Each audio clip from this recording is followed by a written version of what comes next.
In your politics this morning, the war in Ukraine escalating with Vladimir Putin testing a nuclear missile and warning the West and NATO to think twice, he says, before engaging any further.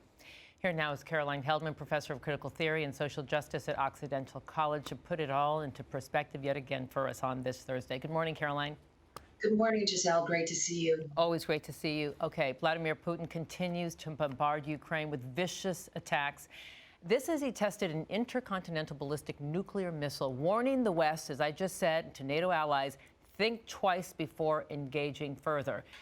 This is escalating, not winding down. Give us context. Where are we right now in this war?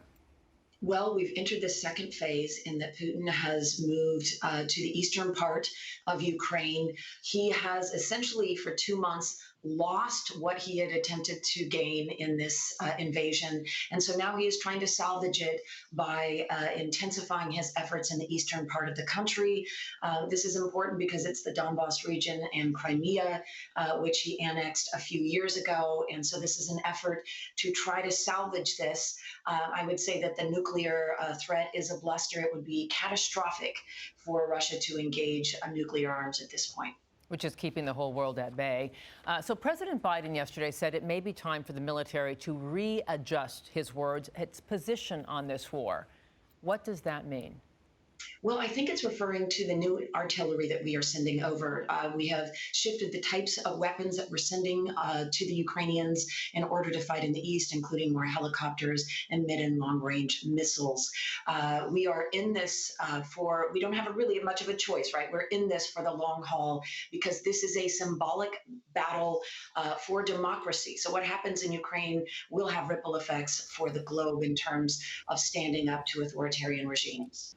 So Zelensky is pleading with the world to help, that what you're sending we appreciate, but it is just not enough in this David and Goliath battle with the Russians. There has been, as you say, an influx of MiGs and more artillery weapons, etc., but he says it's not enough. So if this key port city of Mariupol falls, along with the Donbas region in the east, is that it for Ukraine? Is it over?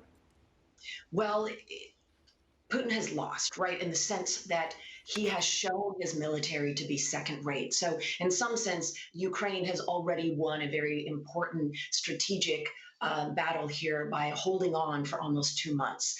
It's certainly not over. The U.S. and allies across Europe are continuing to send aid support. We just sent another $500 million in humanitarian assistance yesterday. So this is a symbolic battle for the globe. For Zelensky, it is about his country. And so, yes, he would like the United States and other allies to jump in and get directly involved in the fighting. But as we've discussed, Giselle, if we were to do that, it would be the start of World War III. It would be part of a global conflict rather than one that is concentrated in Ukraine, which is where we're trying to contain it. Mm-hmm. Well, in a clear sign that the U.S. and NATO sanctions against Russia are having an impact, Russian billionaire Oleg Tinkov, he publicly blasted Putin over what he called an insane war. He's the first to do so aggressively. What does that tell you? Well, it tells you that the sanctions are working, right? And we also know that consumer prices have gone up almost 18% in Russia since this over a year compared to last year because of what's happening in Ukraine, because of the sanctions. So having an oligarch speak out and say, look, this is hurting us is really important. I mean, it's one person, but maybe it will pierce through the misinformation campaign that Putin is running against his own people. Western leaders, led by Treasury Secretary Janet Yellen, walked out of the G20, address when Russia began to talk to world leaders.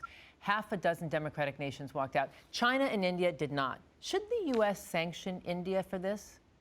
Well, I think we are using diplomacy to try to get certainly India and even China to stand against Putin. But right now, this is, it's a sorting exercise of sorts where countries are either standing with an authoritarian regime or continuing to engage in trade and being either quiet or throwing their support to Putin. So we're using diplomatic means rather than, I think, public shaming or embarrassment of these countries at this point. Turning now to domestic news, former President Trump facing continued legal woes, some questioning whether his grip on the party is still strong. He's backing candidates like Dr. Oz, Herschel Walker, and others who are controversial.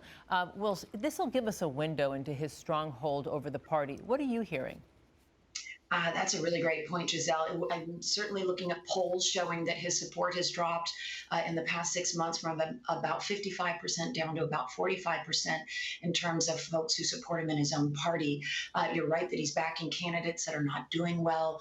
At this point, though, Trumpism is a major wing of the party. And so essentially, we don't really need Trump in order for Trumpism to be alive and well in the Republican Party, as evidenced by the rise of Ron DeSantis, for example.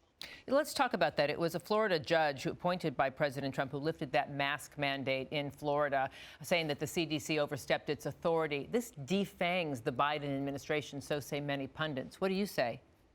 Well, 56% of Americans do support a mask mandate in public transportation, and the folks who oppose it are likely to be Republicans because masking and basic COVID safety procedures have been partisan, which is unfortunate because we actually have a partisan death rate in our country where, counties that went for Trump have 3 times the death rate as counties that went for Biden, according to a comprehensive study conducted a year into the pandemic. I don't think it will hurt Biden because a majority of Americans support it, but we're certainly in a tight place in terms of public safety now. Right. And the GOP pulling out of the debate structure for the run for the presidency, I mean, it's just another decimation of our democratic protocols. We only have 40 seconds left, but how do you kind of put that into context for us? Well, Giselle, this is part of, if you open a playbook on how to move from a democracy to an authoritarian regime, you challenge the ability to know facts. You set up a meme around fake news. You then challenge elections and institutions. This is a terrible erosion of basic democratic principles and institutions. And it's a shame that the Republican Party is putting party above democracy, or some members are at this point in time. And as we know, it's not just happening here in America, it's happening all over the world. Caroline Heldman, as always, every Thursday, thank you for your insight and your expertise. We so appreciate you. Thank you, Giselle. See you next week. And don't forget, you can get all of this morning's top headlines in today's weather outlook in the Spectrum News app right now and every weekday morning. Sign up for notifications in the app to start your day on Spectrum News 1.